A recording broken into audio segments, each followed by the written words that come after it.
Afternoon, everybody. Friday afternoon on the Rancho, and we have a little bit of a project we're going to be doing tomorrow. As you guys know, I pulled the bathtub on the Little Rascal, our 1988 Coachmen Econoline 250 camper van. And my intention is to build out more storage back there and utilize that space better. Now, why would I do that?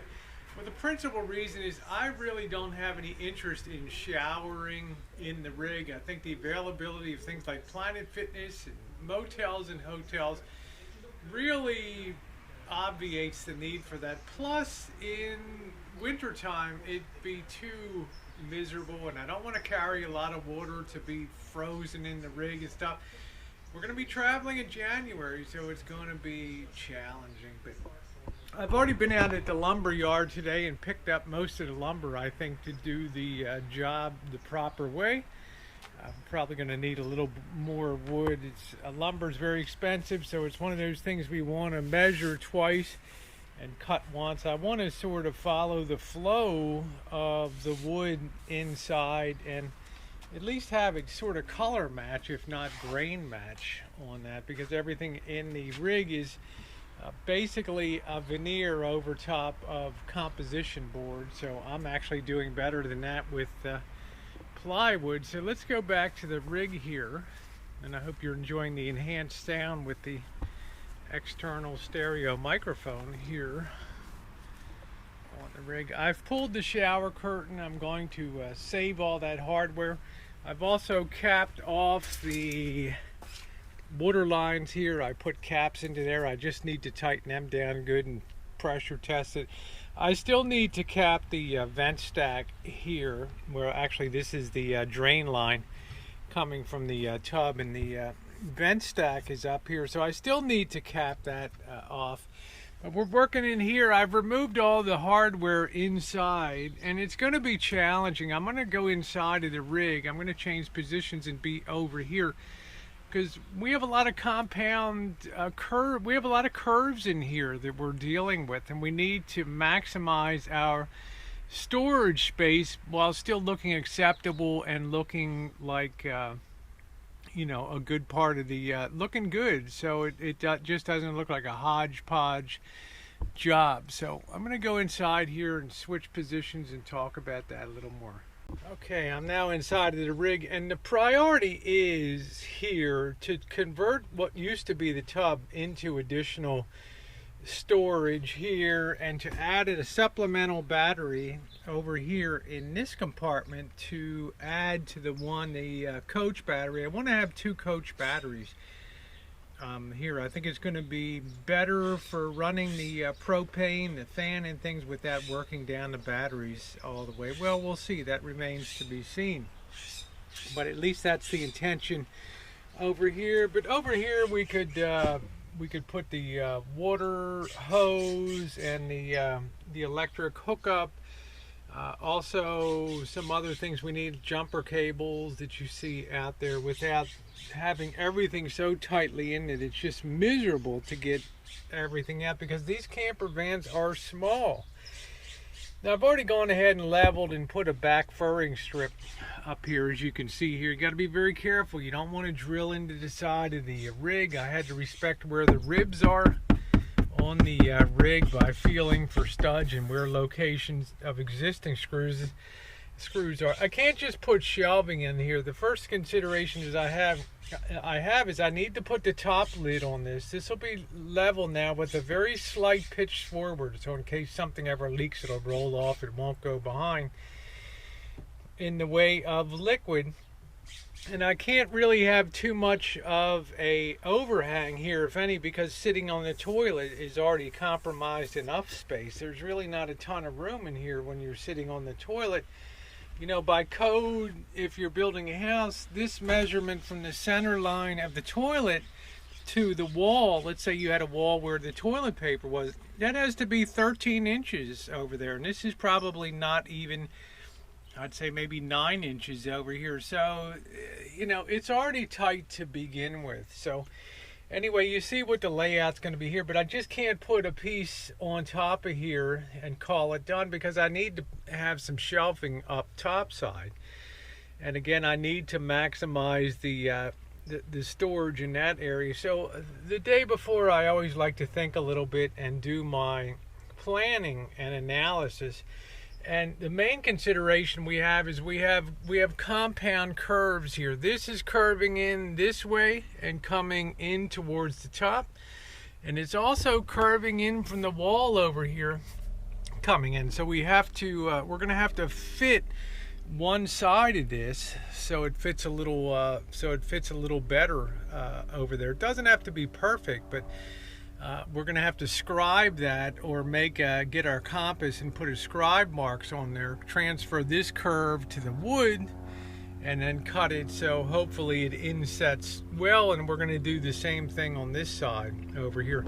Now, how far can we build out the shelves? Just to about this point here at the base, whatever this width is, in 13-14 inches here. That's as wide as we are going to go on shelving. We need to be able to lift the lid up at least about 6 inches. So our first shelf really can't start till about this level right here. It doesn't mean we can't sit things like blankets on top and light things that aren't gonna, who's gonna care if it shifts around a little bit. Store extra blankets or comforters, things like that on there. That'd be a perfect spot for it. So what we need to do, this is going to be a little more complicated. We need to put our plumb bob, we need to hang a plumb bob here, and we're going to hang that plumb bob down, and we're going to mark the point below at the point of the bob, and that'll be straight down 90 degrees.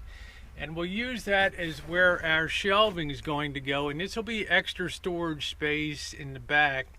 If you lift up the lid, you can put more things into the back. I might also make it also might be a good location for storing things that are a little taller, that don't go floor to ceiling, but maybe can sit into that area with a separate little hinge, or not hinge, but just an open area right there. So there's a lot of things to think about when doing this, and this is what I usually like to do the day before I start to cutting and building. I like to sort of visualize things in my mind. So I see a shelving system here that comes down, and I'm thinking about the possibility of fitting that also over into this area, fitting that so the shelves are longer in here. I'm not committed to any particular idea at this point, but just recognize the complexity of having this curve in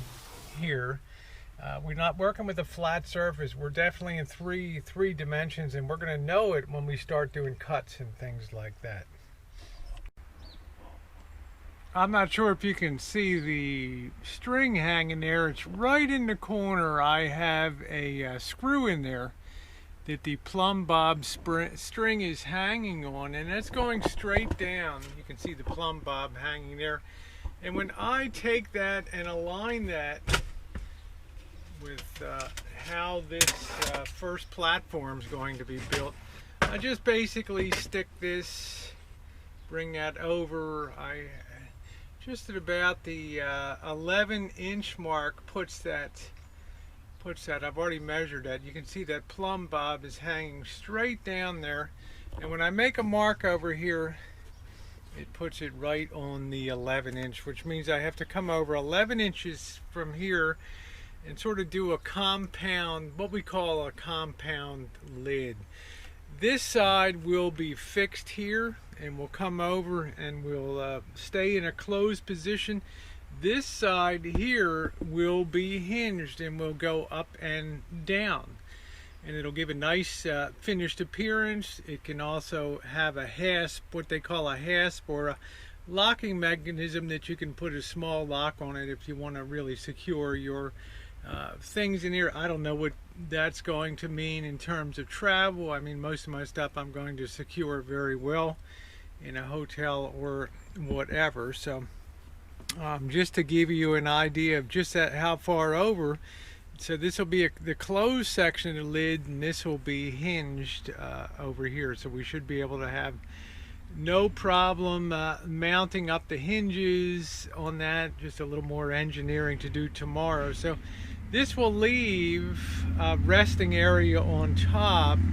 It'll have this forward edge here will be up, so we can actually lean things against that shelf and use like straps to keep it in position. If we have things like tripods or steady cam, glide cams that we need to secure that are sort of awkward, they can be secured with strapping in here when we're traveling. So it really makes it nice, and it saves our closet space, so we don't have to use all of that to put camera gear into, and we can dedicate this shelving to camera gear. The nice thing is we know if we build up at the 11-inch mark, we're going to go straight up here, and we can go to virtually the ceiling here without having to worry about this curve here. Of course, we still have to fit things on the other curve on the other side, but that is that task is for tomorrow. That's really part two. The first thing is we have to get the platform built, and then we have to get the shelving built on top of that. So it's going to be a challenge, but this is what good coach work is all about, getting things to fit so that they look natural and they have a high degree of functionality too. Anyway, it should be fun, right? Famous last words in doing building. It's going to test all of our carpentry skills, but I think it's going to be exciting to finish this out, and we won't regret having that additional storage. I'm going to pot around a little more out here and do a little more creative visualization. It's really rare that I work on paper. Ideas sort of develop in my mind as I look and take measurements and start to establish what the limitations are on the areas that I'm going to be working. In other words, how far can I go this direction? How far can I go this direction? That has a real bearing on developing things like shelving and all of that. So I have some nice trim pieces too. We can always sort of stain the wood to get the match of the color, if not the grain here. But a lot of these coach works are a mismatch. The doors are a different grain than the cabinetry that the frames that hold them, so that's not really a big issue. Anyway, thanks for being along, Choochin on a Friday afternoon. We're deep into it now, the project to remove the tub and add more useful shelving to the RV. Thanks so much for being along, and stay tuned, more to come.